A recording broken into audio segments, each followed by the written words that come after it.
Okay, part 7, Monster. Oh gosh.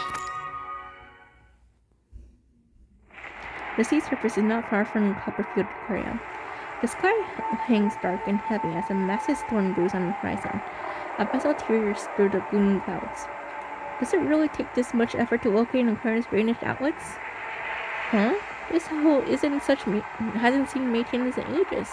The fact I even found this place at all is pretty damn impressive. I smelled it. Your drainage. Over there. Grey Raven commandant's intelligence is very accurate. Hey! Don't make such a fuss. Have you checked the pollution concentration?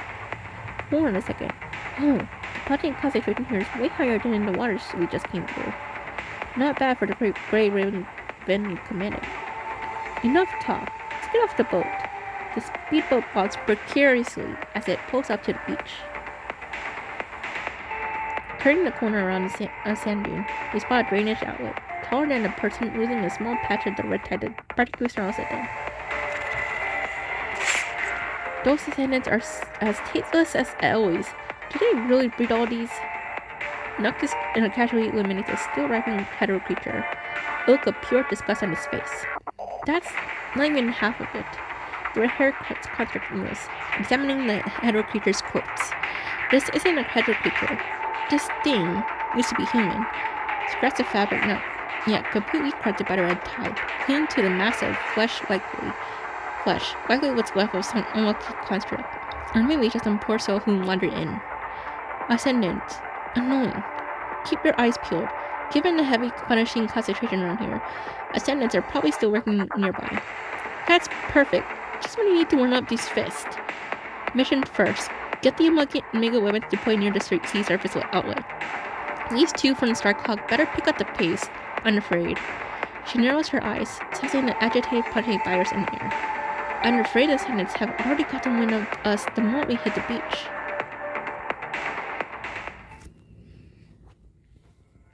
Mister, as people boat from Babylonia, they've discovered the abandoned testing grounds.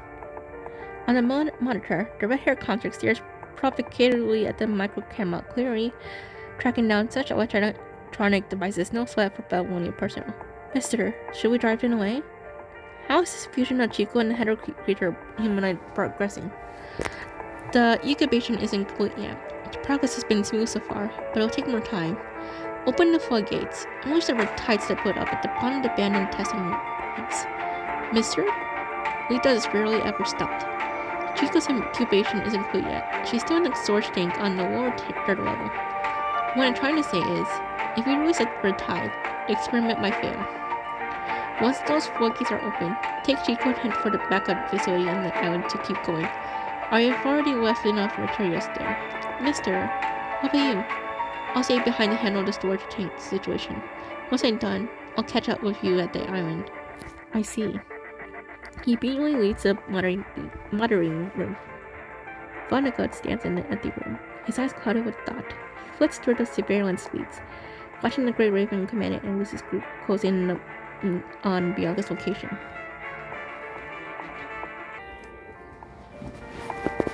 Grey Raven commandant, Kelly. He murmurs the name under his breath. The disappearance of the tower, could it be because of you? Well, I guess, but also it has to do with Ishmael, so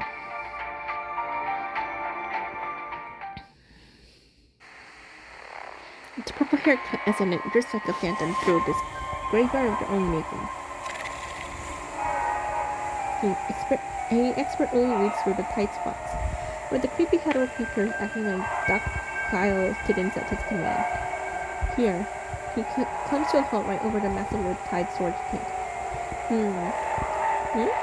Well, that's a new one. He narrows his eyes a bit, and eerie things goes pulling out the storage tank's sides. A slight frown creasing his brow. No matter, though, it won't derail what we're doing now. Alright then. Come on, Miss Monster. The instruments around the storage tank hum along steadily. Everything's playing right into his and Mister's hands. The paper crane execution chair morphs into a huge mechanical contraption, effortlessly lifting the bizarre humanoid figure right out the storage tank. Oh my... What? Oh my god. It's okay. It's almost over. His voice is gentle, as if trying to soothe the bizarre, conscious humanoid figure. Paper Crane lifts her up and trails slowly behind Ritos as they press onward. There's an underwater passage leading directly to a nearby island, a route Mr. established long ago as a backup plan, meticulously prepared in advance. Now, as long as... Oh my gosh, dang, she looks so different from, Chico suddenly starts flailing lightly. Chico? The execution chair reacts quicker than Ritos can, clapping down hard on Chico's wings as metal bits dig deep into her flesh. Chico. Ritos moves closer to Chico to figure out what went sideways. You already pared down this construct's memories. Dash have. The barren humanoid seems to have completely lost his mind. He thrashes wildly, ignoring Paper Crane's restraints. The grotesque twist of her body and the caustic chunks of her own flesh. She breaks free in the execution chair. Chico, over here. Follow me. Just like how he handles other hetero creatures, Ritos tries to get close to Chico. Ritos immediately unleashes countless red tide strands that coil around him like a toxic cloud. But Chico, now marching with a hetero man, Kiri isn't phased by these attacks. She cautiously closes on the purple-haired assailant, slashing at him without a moment's hesitation. Ritos curls up in the execution chair and throws him like a custom-made cage, keeping him perfectly protected. Where did things go sideways? Chico before Kiri has no self-consciousness. But why would she awaken at this moment and develop desires to break free and attack? After her strike misses, Chico gets her attack and vanishes in a flash, her eyes remaining vacant, as if she's performing all these actions unconsciously. Why can't you just be a good little test subject and play along? Transcending death, isn't it humanity's pursuit? The purple-haired ascendant was on a soft side as his Paper Crane, doing exactly what he wants, takes off after Chico in the direction that she ran.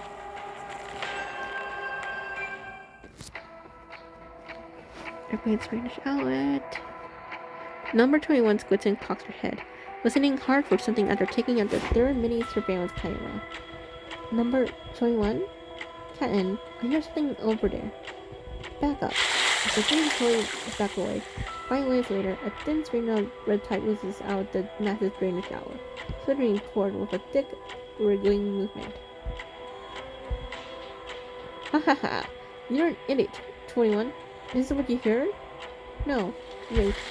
I think the thunder like a rumble from the deepest of the pipe. Fall back! Daryl grabs number 21 and scrambles up the hill above the drainage shower. Real flash, with a deafening roar, the red tide surges forward, like a dragon diving into the sea, swallowing everything in its sight. Damn, they're really going all out just to take us down? We just stares dumbfounded at the red tide gushing there. We're really gonna clear this place out with the handful of Omega weapons we brought? Prior to swinging off this drainage outlet, something big must have gone down inside the corner. The descendants would just ditch this hideout to deal with us. Not this. Get around back and bring the boat over here. Number 21. Find the floodgates. The red-haired construct stares down at the red tide glow. Her expression completely cold. Her terminal crackles with a cacophony of static. Can you hear me? Great Raven Commandant? On this terminal, the signal seems intermittent, and your voice on the other end fades in and out. We're up? The floodgates at the drainage outlets are open. Have you guys gone head-to-head with the descendants yet? Not yet. Alright, to cut to the chase, we're deploying all our Omega weapons near the drainage outlets. If there are any floodgates, we'll try to shut them. For right now, even if the three of us dove into the sea with Omega weapons strapped on, we couldn't halt the red tide influx. Maybe we are a good ways off from the aquarium, and the punching virus is scrambling the location signals. It's going to take them a while to track us down here. You really threw me a curveball, Great Raven Commandant. Doesn't matter. Surfers won't fold over this. With the red tide's release, descendants might go all out for try to escape. You should. Red tide pushes forward, and the punching virus interference cuts off their communication. Gar's works at the ever-present danger. With a flicker of her wrist, she tucks the gun away as if the threat means nothing to her. Captain, someone sabotaged the floodgate controls. I knew it. Let's move. We need to unlock this. These few mega weapons won't be enough to block the water outlets. It's okay. She manages a bitter smile. Her gaze fixed on the red tide as it floods the sea, concern clouding her eyes. Don't we still have the boat? With the red tide released, the Senators might go all out or try to escape. You should. The transmission suddenly cuts out. Oh god. Commandant? What's the situation with Sir Bears?